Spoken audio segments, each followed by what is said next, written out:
ہم سے مراد اہل سنت سنی حضرات کے مختلف طبقات فکر یا مسلک اور شیعہ حضرات کی مختلف جماعتیں، یہ سب شامل تھیں۔ ضابطۂ اخلاق پر اتفاق کیا جس پر سب نے دستخط کیے، اور مجھے یہ کہنے کی بھی اجازت دیں کہ میری خوش قسمتی کہ وہ کمیٹی جس نے ملی یکجہتی کونسل کا ضابطۂ اخلاق ترتیب دیا تھا، بنایا تھا، اس وقت میں اسے ہیڈ کر رہا تھا، اور اس میں میری الحمدللہ کافی کوشش شامل تھی۔ لیکن اصل داد ان سب جماعتوں کو دینی چاہیے جنہوں نے اس پر اتفاق کیا، اور اس میں بنیادی بات یہ طے کی گئی کہ اہل بیت اعظام ہوں یا صحابہ کرام ہوں یا خلفائے راشدین ہوں یا عام اور سارے صحابہ ہوں، ہم ان سب کی حرمت، عزت، احترام، تقدس کو ملحوظ رکھیں گے، اور کوئی کسی ایسی شخصیت کے خلاف زبان درازی، بد زبانی نہیں کرے گا جو کسی بھی طبقے کے نزدیک یا سارے طبقات کے نزدیک یا کسی بھی ایک یا دو طبقے کے نزدیک قابل احترام ہے، ان کا سب احترام کریں گے، اور کوئی ایسا لفظ اور کوئی ایسی حرکت نہیں ہوگی جس سے ان کے تقدس کو اور احترام کو نقصان پہنچے۔ یہ بہت بڑی پیش رفت تھی۔ ایک آدھ تنظیم کچھ ہچکچا رہی تھی اس شک کو منظور کرنے کے بارے میں، اس معاملے میں، لیکن بالآخر وہ بھی قائل ہوئے اور سب نے اس کو مانا اور دستخط کیا۔ ان جیسے اقدامات سے اور ملی یکجہتی کونسل کی، اس ملی یکجہتی کونسل کی پہلی جو تھی، اس کی مسلسل میٹنگز اور اجتماعات سے ایک بہت اچھی فضا پیدا ہوئی۔ جب لوگوں نے، مختلف مسالک سے تعلق رکھنے والے لوگوں نے دیکھا کہ یہ سب لوگ ایک ہی چھت تلے بیٹھتے ہیں، باتیں کرتے ہیں، خوش گپیاں بھی اس میں ہوتی ہیں، ہنستے مسکراتے بھی نظر آتے ہیں، اور اکٹھے کھاتے پیتے ہیں اور ایک دوسرے کا احترام کرتے ہیں، تو یہ بات جو ہے نیچے تک ٹریول کر گئی، اور اس نے بڑے اچھے اثرات پورے ملک میں پیدا کیے، اور کافی عرصہ یہ فضا ہمارے ملک میں باقی رہی اور چلتی رہی۔ محرم اس سے پہلے بھی گزرتے رہے، اور پہلے چند سالوں کی کچھ بدامنی کے بعد اب الحمدللہ ایک عرصے سے بخیر و عافیت اور اچھے طریقے سے یہ مقدس مہینہ بھی گزرتا تھا۔ بدقسمتی سے اس دفعہ بعض تلخ، ناگوار اور تکلیف دہ، دل دکھانے والے واقعات ہوئے۔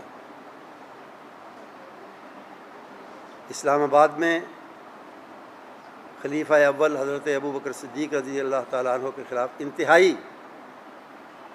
گستاخانہ طریقے سے پرلے درجے کی بد زبانی کی گئی، اور انہیں دائرہ اسلام سے خارج اور کافر تک کہنے سے گریز نہیں کیا گیا۔ پھر لاہور میں ایک پریس کانفرنس ہوئی، کچھ واقعات ہوئے، وہ بھی اسی طرح تکلیف دہ تھے۔ کراچی میں ہوا، میں بڑے بڑے واقعات کا ذکر کر رہا ہوں، اور کراچی میں بھی بعض صحابہ کے بارے میں غلط اور غلیظ زبان استعمال کی گئی۔ قابل اطمینان پہلو یہ ہے کہ بعض شیعہ اکابر جو ذمہ دار بھی ہیں، معتدل بھی ہیں، اور صورتحال کا اور ملک اور ملت کی وحدت کا، یکجہتی کا اور اس کے مفاد کا خیال بھی رکھنے والے ہیں، میں ان کو داد و تحسین پیش کروں گا۔ انہوں نے بروقت اس معاملے کا نوٹس دیا اور برملا یہ کہا کہ وہ اس بد زبانی کی گستاخی کی مذمت کرتے ہیں۔ جناب ساجد نقوی صاحب انہوں نے شامل تھے، دوسرے کچھ حضرات شامل تھے، انہوں نے اس کی کھل کر مذمت بھی کی اور یہ کہا کہ ان میں سے بعض ذاکر جنہوں نے یہ حرکت کی ان پر ہم نے خود پابندی لگائی تھی، اور لیکن اس پابندی کو اٹھایا گیا گورنمنٹ کے کسی بعض حکومتی عناصر کی طرف سے اٹھایا گیا، اور ان کے لیے آڈینس یا سننے والے اور ماتم کرنے والے وہ بھی مہیا کیے گئے باہر سے، اسلام آباد کے باہر سے، اور پھر انہیں ملک سے فوری طور پہ بھگا بھی دیا گیا تاکہ ان کے خلاف کوئی نہ لیا جا سکے۔ اور میں یہ عرض کرنا چاہتا ہوں کہ بھگایا اس طریقے سے گیا کہ ان کے پاس تقریر سے پہلے 5 ایئر ٹکٹ تھے مختلف ایئرپورٹوں سے پرواز کرنے کے لیے۔ 5 ایئر ٹکٹ ان کے پاس پہلے سے موجود تھے کہ اگر وہ اسلام آباد سے نہ جا سکیں تو پابندی ہو، فیصل آباد چلے جائیں، فیصل آباد نہیں تو لاہور چلے جائیں، لاہور نہیں تو کراچی چلے جائیں وغیرہ۔ 5 ٹکٹ ان کے پاس موجود تھے۔ اس سے کھل کر یہ بات ظاہر ہوتی ہے کہ یہ معاملہ انتہائی اونچی سطح سے، بالائی سطح سے کیا گیا، اور اس میں حکومت کے بعض ذمہ داران یقیناً شامل ہیں، ان کی مدد کے بغیر ایسا نہیں ہو سکتا تھا۔ اسی طرح جیسا کہ شیعہ کابر کا میں نے ذکر کیا، جس طرح انہوں نے کہا کہ پابندی اٹھوائی گئی اور ان کے لیے ماتم گسار، غم گسار بلائے گئے، باہر سے بلائے گئے، لاہور وغیرہ سے، تو یہ بھی اوپر کی سطح سے ہوا۔ اس لیے ہمارا مطالبہ یہ ہے کہ اس شخص کو جو شیعہ اور سنی دونوں طبقات میں مبغوض اور قابل نفرت ہے اس وقت، اس کو باہر ہے یا جہاں بھی ہے اس کو لایا جائے۔ حکومت نواز شریف کو لانے کے بارے میں تو بڑی فکر مند ہے، لیکن جس شخص نے ملک بھر میں فرقہ واریت کی یہ آگ لگائی ہے اس کو لانا زیادہ ضروری ہے۔ اور یہی نہیں بلکہ وہ شخص یا اشخاص، وہ فرد یا افراد جو اس کی پشت پناہی کرتے تھے اس معاملے میں، کرتے رہے، اور جنہوں نے اس کو بھاگنے میں اور 5 ٹکٹیں دلانے میں مدد کی ہے اور اس پر پابندی اٹھوائی ہے،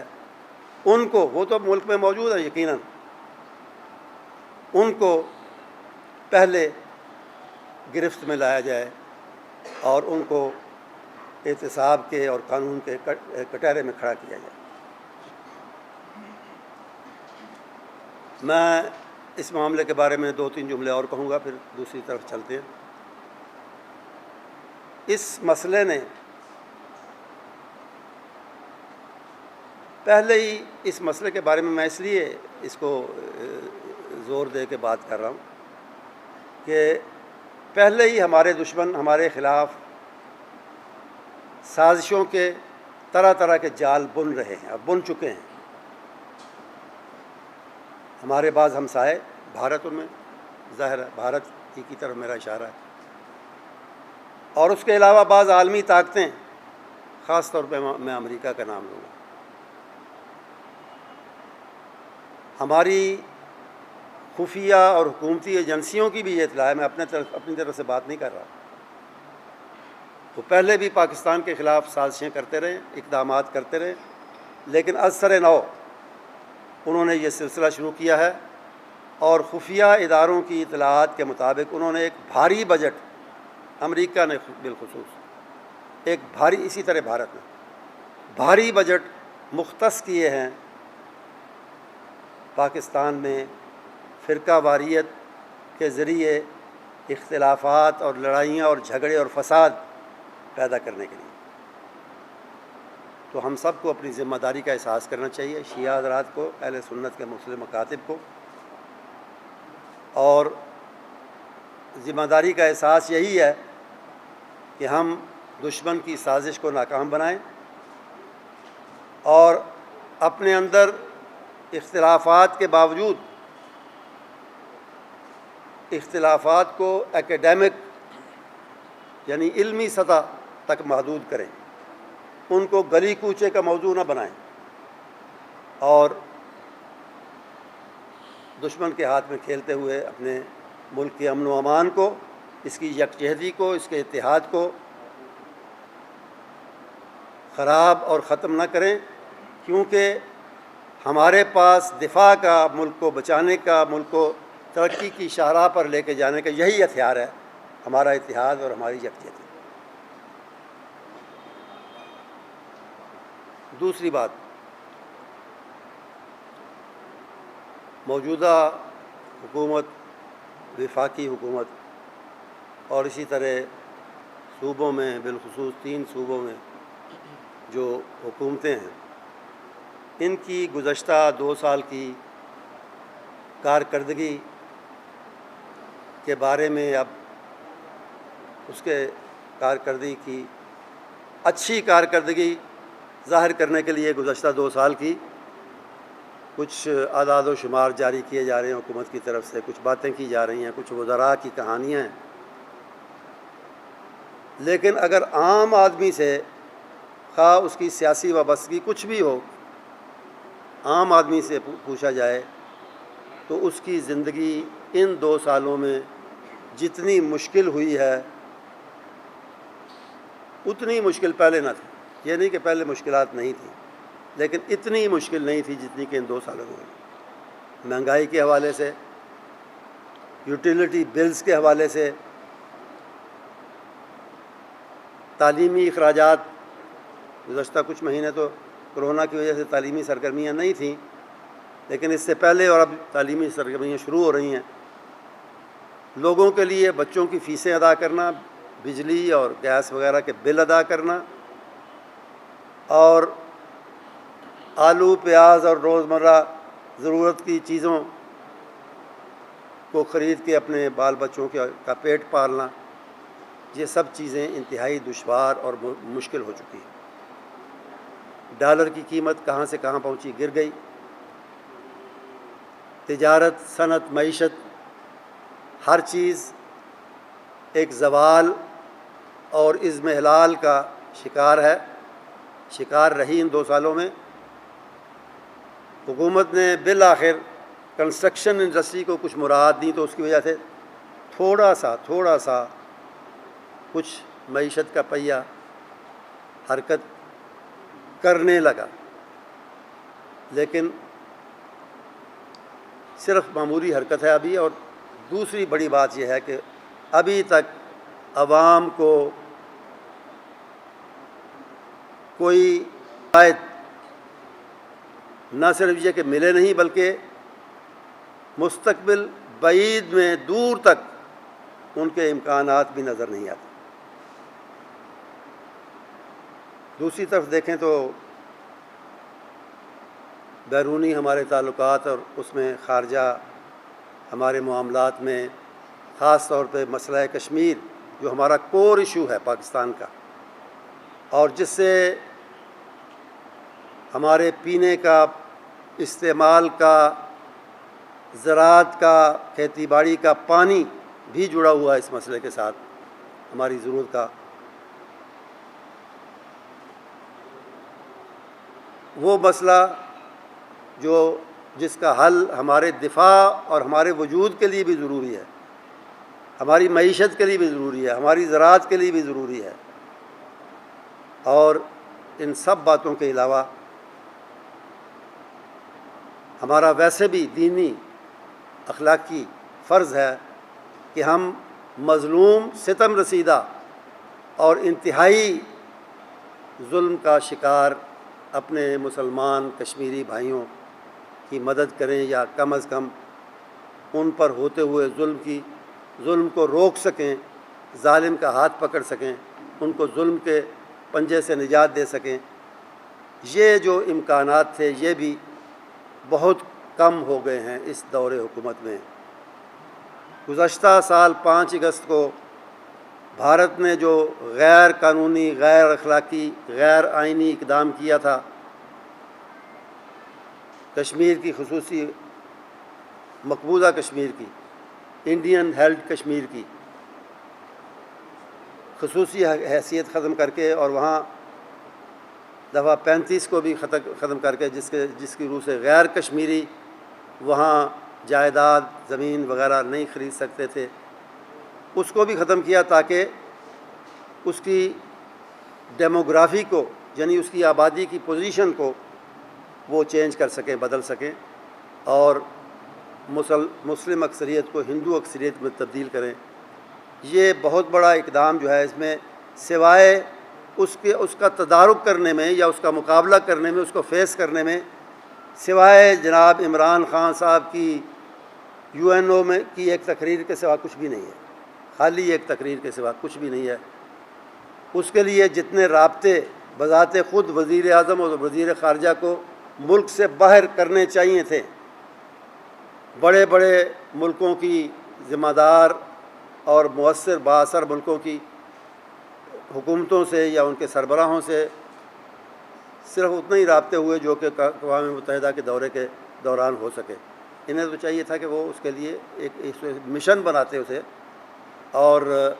مختلف دارالحکومتوں میں یا وزیر اعظم یا وزیر خارجہ خود جا کے وہاں کے ذمہ دار لوگوں سے رابطے کرتے اور ان کو ان کی گہری نیند سے اس مسئلے کے بارے میں جو ہے گہری نیند سے جگاتے، اور ان کے حق خود ارادیت کی اگر بات نہیں کر سکتے، انہیں کنونس نہیں کر سکتے، جو کہ اتنا مشکل نہیں ہونا چاہیے تھا، تو کم از کم انسانی حقوق کے حوالے سے، ظلم و ستم کے حوالے سے ان کو فیکٹس اور فگرز کے ساتھ جا کے قائل کیا جاتا کہ وہ کتنے ظلم کا شکار ہیں اور کس قدر بڑی اور زیادہ ریلیف ان کو درکار ہے۔ تو یہ ناکامیاں ہیں، ان کو کسی دعوے یا کسی پرفریب بیان کے ذریعے نہ وہ ذرا چھپا سکتے ہیں، نہ کوئی اور چھپا سکتا ہے۔ مختصر یہ کہ یہ ذرا ذہن میں لے آئیں کہ برسر اقتدار آنے سے پہلے کنٹینر پر اور اس کے علاوہ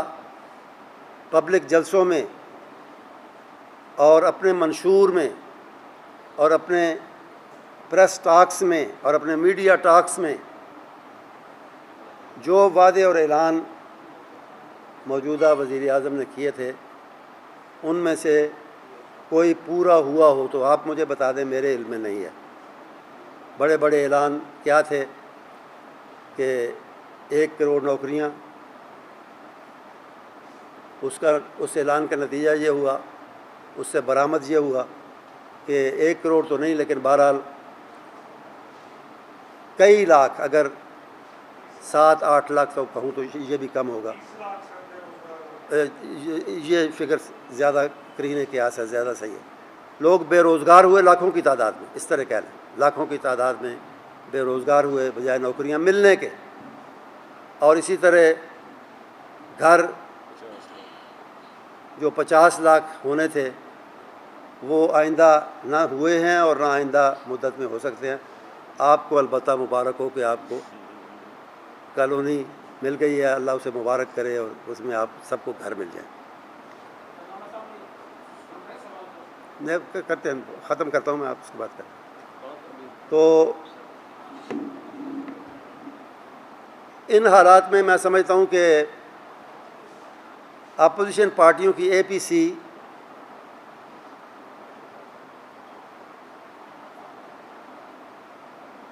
اس وقت سے پہلے ہونی چاہیے تھی، لیکن بہرحال غنیمت ہے کہ وہ کامیابی سے ہوئی، اور اس نے حکومت کے خلاف اپنی چارج شیٹ بھی دی اور آئندہ کا پروگرام بھی طے کیا، جس کی تفصیلات راہبر کمیٹی آج سے طے کرنا شروع ہو گئی ہے۔ اور اس سلسلے میں سیاسی جدوجہد سے ہماری کوشش یہی ہوگی کہ ایک بہتر اور صحیح معنوں میں منتخب اور جمہوری حکومت کے ذریعے پاکستان کے عوام کی مشکلات اور مسائل کو حل کیا جائے اور ان کو ایک بہتر زندگی گزارنے کی گنجائش اور موقع دیا جائے۔ میں اسی پر اکتفا کرتا ہوں۔ اب آپ اپنے سوال کر لیں۔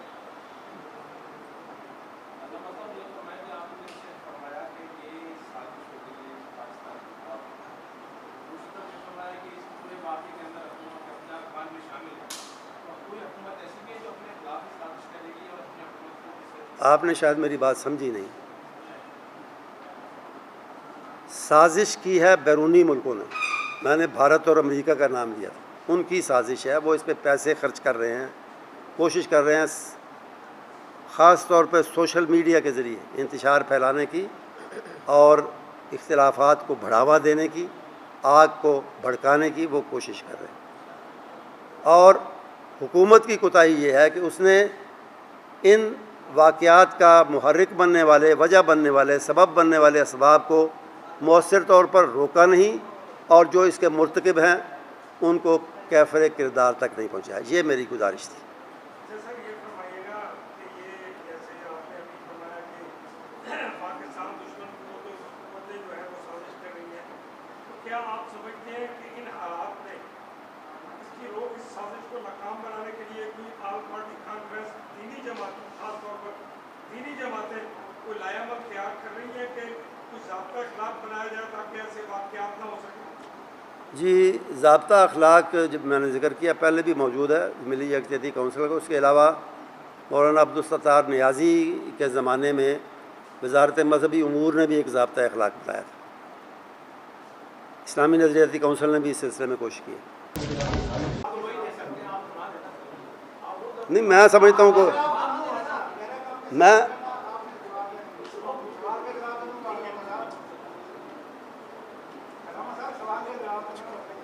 کیا ہوا پھر کیا ہوا، اس ایسے تو نہ کہیں نا آپ۔ جواب، یہ جواب ہے نا، سن لینا، آپ سن لیں، آپ نے جب سوال کر لیا اس میں تبصرہ بھی کر دیا۔ یہ ایک منٹ جی، ایک منٹ، جواب یہی ہے کہ بات درست ہے، آپ بھی جانتے ہیں اور صحیح طرح جانتے ہیں کہ کون مداخلت کرتا رہا ہے، خاص طور پہ اس انتخاب میں۔ نام لینا اگر ضروری ہے تو آپ جانتے ہیں۔ جی ہاں، یہ میں یہ فرما دیجیے گا کہ اسرائیل جو ہے یو اے ای نے تسلیم کر دیا، ایک اور عرب ممالک نے تسلیم کر دیا، اب باقی عرب ممالک کا بھی جھکاؤ ادھر ہے، آخر کیوں سر؟ وہ بھی تو فلسطینیوں کے قاتل ہیں یہودی جو ہیں۔ جی جی بالکل ہیں۔ پھر انہیں تسلیم کرنے کا کیا جواز تھا؟ یہ اس کا میرے نزدیک اس کا کوئی جواز نہیں ہے، اور جو کر رہے ہیں وہ فلسطینیوں کی پیٹھ میں خنجر جھونک رہے ہیں، اور انہوں نے ان کے ایک کم از کم انہیں ایک شرط رکھنی چاہیے تھی کہ جب تک فلسطینیوں کے پر مظالم کا خاتمہ نہیں ہوتا اور ان کی زمینیں ان کو واپس نہیں ملتی اور ان پہ جو ناجائز بستیاں بسائی ہیں وہ ختم نہیں ہوتی، اس وقت تک ہم کم از کم انہیں یہ کہنا چاہیے۔